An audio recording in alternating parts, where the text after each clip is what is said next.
CNN, the world's news leader. But not only news.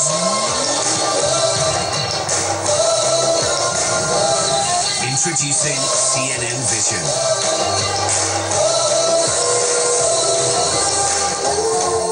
See more of the world.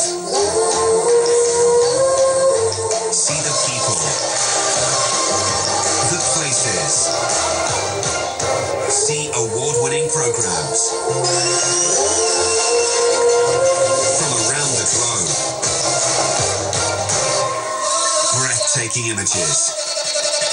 Inspiring stories. Global diversity. Look beyond the news. Be a part of it. See more. CNN Vision. I'm Erin McLaughlin in Lugano, Switzerland, and this is CNN. The death toll is rising in Guatemala as rescue teams sift through the ashes of communities swallowed by a volcano. Plus, Japan's Prime Minister Shinzo Abe is in Washington to meet with the US President before Donald Trump's summit with Kim Jong-un. Details just ahead in a live report from Seoul. And a 63-year-old woman has been reunited with her family after serving more than 2 decades of a life sentence in prison. Hello and welcome to our viewers joining us from all around the world. I'm Rosemary Church and this is CNN Newsroom.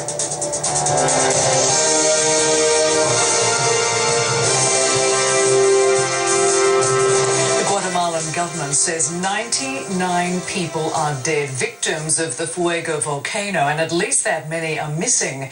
Entire villages and towns were wiped out when the volcano erupted on Sunday. Take a look at these staggering before and after images. On the left is what existed just days ago. On the right, nothing. CNN's Patrick Altman has this look at the devastation. Él se llama Alberto Varías.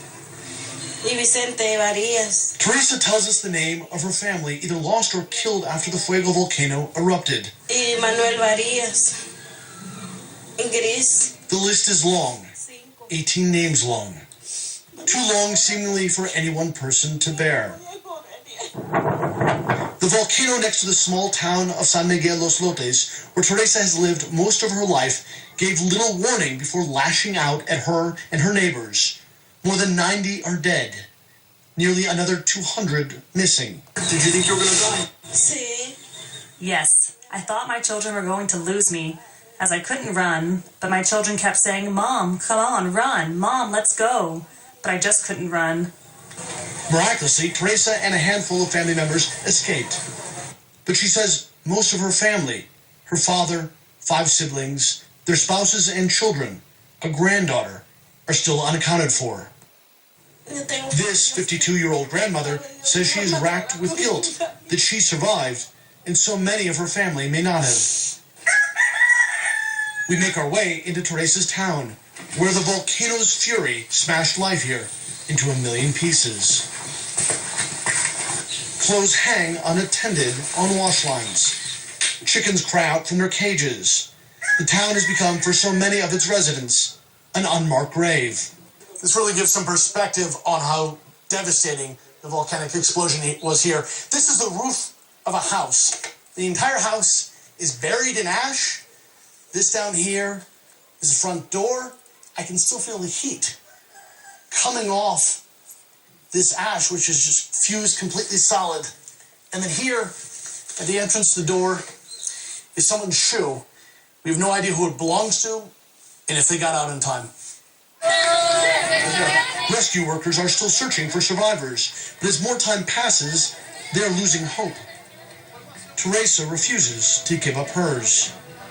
She, like so many others here, still has to wait to find out just how much the volcano has taken from her. Patrick Ottman, CNN, San Miguel Los Lotes, Guatemala. And our meteorologist, Pedram Jawahari, joins us now from the International Weather Centre with more details on this devastating tragedy and what the weather in the region is looking like right now, Pedram. Yeah, Rosie, I wish I had better news when it comes to the forecast, because really the elements are coming together here to produce quite a bit of rainfall across the regions that certainly could wreak havoc on certain levels around the area. And firstly, we have Tropical Storm Aleta sitting south of Mexico there. Notice the bands of moisture associated with it kind of streaming right along into Guatemala. Just south of that, this would be the next systemic development, 90% chance for that. That would become a Tropical Storm Bud. That particular system, again, producing moisture surging across this region as well. And climatologically speaking, this is the time of year you begin to see a lot of moisture. One from the Caribbean Sea, another from the Pacific Ocean, begin to come together. And of course, the mountains of Guatemala do not help. Some of the highest mountains in Central America located right here in Guatemala. So you get a lot of orographic uplift, essentially moisture being forced up the mountains and being condensed out as rainfall right on top of some of these communities. And you take a look at some of the rainfall totals, and guess what? The month of June, climatologically, is the wettest time of the year, and essentially the summer months do bring the warmest and the wettest times of the year across this region of the world. And you take a look, 100% chance of thunderstorms each of the next 3 days. What does this mean? Of course, when it comes to workers, rescue efforts, any sort of search operations, that's going to be hampered. But on a larger scale, when you bring down rainfall in significant amounts like this, Rosemary, lahar is going to be the biggest concern, which is when you have all the volcanic rock fragments, dust, ash settled across the landscape here. You put water on top of that, it creates a cement-like consistency, and essentially violent mud flows become an issue across this region. So we're going to watch this over the next several days. It is not good in the wake of such an incredible tragedy. Our Pedram Javahiri reporting there on the weather situation. Many thanks. Thank you.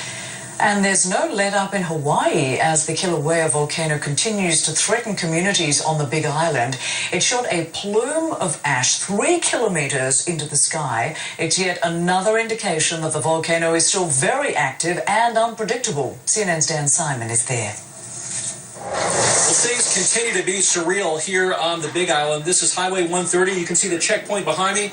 This road ultimately leads to the part of the volcano that is currently spewing lava. Specifically, it is called fissure number 8. Now, to put things in context, you've had 24 of these fissures that have broken out over the past month. Only one of them is currently spewing lava. And with that, you get that dramatic fountain at times. It's reaching 200 feet in the air. And with that, you get this dramatic lava river, and on Monday night, this absolutely swallowed up 2 communities called Kapoho and Vacation Land. Now, it's called Vacation Land for a reason, because most of those homes are second homes, but we did speak to an individual who lives there full time. This is what he had to say. Take a look.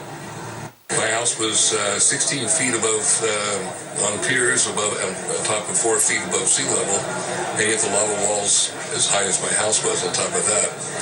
And you really can't survive that kind of wave coming at you.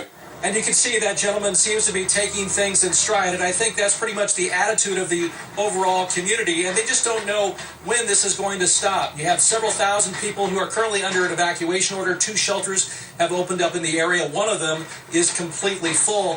Scientists say this has gone on far longer than they could have envisioned, and there still is a danger with the summit itself, with the volcano, where you've seen all of these earthquakes that have broken out over the past month. The number is just absolutely staggering, 12,000 earthquakes, and of course, the danger also remains with lays. That's where the lava meets the water, and you get this toxic cloud that can happen as a result, and of course, residents have to be on the lookout for that.